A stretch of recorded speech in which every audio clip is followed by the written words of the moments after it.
Ang lakas ng ulan ngayon. Alam nyo, tingnan nyo yung aming shop. Walang customer. Nag-stop time lahat sila. Yan, kung nakikita nyo, wala tayong customer ngayon. Lahat. Nakasarado. Pati ito. Naka-ano yan. Pero naka-on yan. Ayan o. Kasi yung ating mga customer, nag-stop time sila.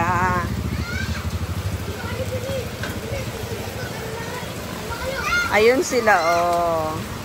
Doon, oh. Ayan, naglalaro sila. Kaya, logi negosyo ngayon.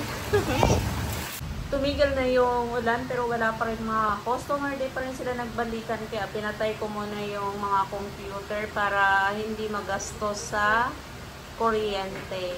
Hindi ko alam kung anong oras mamaya magkakaroon ng customer. Bale, alas 3 ng hapon na, kaya mas maganda siguro magkape ngayon. Share ko sa inyo, alam nyo, di ba si Rhea graduating? Ang mahal lang nila bayaran sa graduation.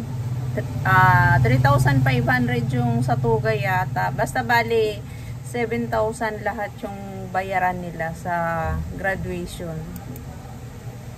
Tapos, sinabi kahapon, June 23, tapos 25 yung 3.5 sa 25 yung, yung deadline ng bayaran nila. Tapos, yung isa, yung 3.5 sa 28. Kaya, ngayon ay June 24, pinabayaran ko na sa kay Rhea yung 7,000 para wala na akong isipin na bayaran. Ayan, tapos ang iisipin ko na lang yung pambili ng damit, damit niya, tsaka damit ko, at saka syempre yung sandals, kung anong gusto niya. Papipiliin ko siya kung anong gusto niya kasi graduation niya naman niya eh. Parang pinaka-regalo na natin sa kanya. Pero sabi ng shota ni Benji, yung anak kong pangalawa, siya na lang daw ang magbibili ng damit para kay Rhea. Yun na lang daw ang graduation gift niya. Ayan po. At ito na yung ating unang customer pagkatapos ng ulan. Bali, nasa na yung aking salamin. Di kasi ako nakakakita ng number pag walang salamin at saka di ko nababasa. Akin na PC.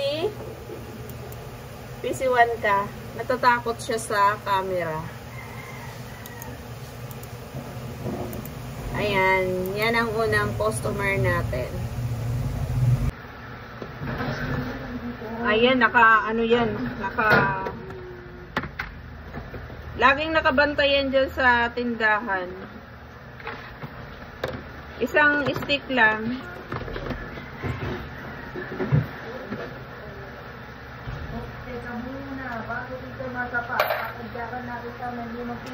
Baba na nga ikaw. Ba't nakahubad ka? Ay! Easy, buksan mo muna. Ganyan nga yung gawa ko. Meron shop, meron tindahan para pag may bumibili, diba, may kita din tayo sa tindahan. Magkano yung manghuwan dyan? Manghuwan, 10 na yan eh. Mahal na. Manghuwan? Ang daming butas na ng tenga mo. Sana? Ay, hindi sa dulo.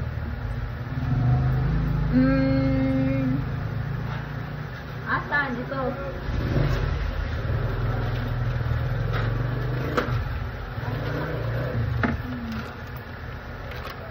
Tapos, saan ka?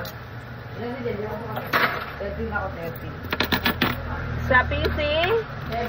PC 7. Ako siyang peanuts. Maingay na dito sa shop kasi marami ng customer.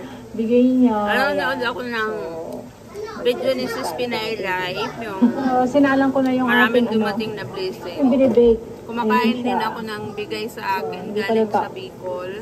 Ano pa natin ulit? Mga crispy pili nut with honey. Ayan o. Ayan. Tapos dito naman, ito. Dito ko na lang siya. Masarap. Lalagyan ko siya ng ano? Hindi siya masyado matamis. Dagdag pampalasa ito. sweet soy and garlic. Papahiran ko siya. Alam niyo, pinalitan ako ni Rhea kasi konti na lang yung bayaran ni Rhea sa duty niya. Diba intern si Rhea? Pag na-late kasi sila, pag umabot ng 1 oras yung late nila, ang bayad nun 1 araw. Tapos pag nag-absent sila, ang bayad nun automatic 2 araw. Eh diba nung nakaraan yung sobrang traffic? Halimbawa, malate siya ng 30 minutes, tapos kinaumagahan, malate ulit siya ng 30 minutes. Pag pinagsama yan 1 oras na, ang bayad na yan, eksakto 1 araw na duty. Kaya, madaming duty ang binayaran ni Rhea. Pero itong ano na lang siya, hanggang itong katapusan na lang siya ng June. Tapos na yung make-up duty niya. At ito na nga ating ipagpatuloy yung ating pagtupi. Kasi pagkatapos ko nito maghuhugas ako. Yung hugasan namin kaninang tanghali hindi pa na hugasan. Kasi mahirap maghugas dahil andito sa taas nga yung lababo. Walang magbabantay sa baba. Kaya pag may tao sa baba, pag may kahalili ako magbantay, sinasamantala ko na yung paghugas.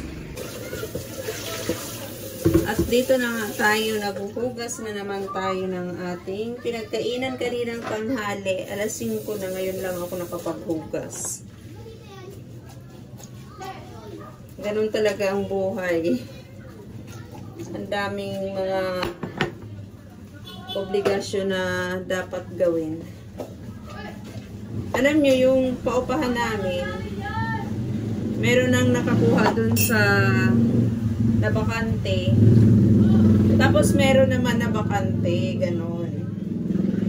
Maganda yung yung paupahan kasi hindi mo inaasahan yung pera sa loob ng 1 buwan may dumarating ka. At saka di mo rin talaga maiwasan na meron na didili sa pagbayad. Dili, hindi mo talaga maiwasan. Kaya kailangan mahaba din yung pasensya mo.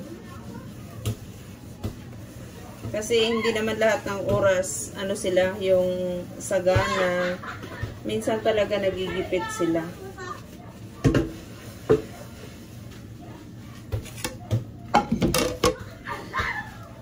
Ang dami kong hugasan dito.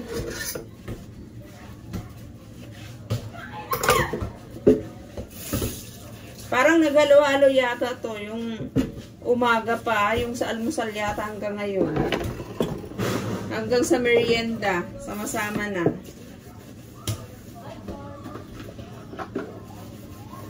At yan, ang buhay ko, ganito yung buhay ko dito.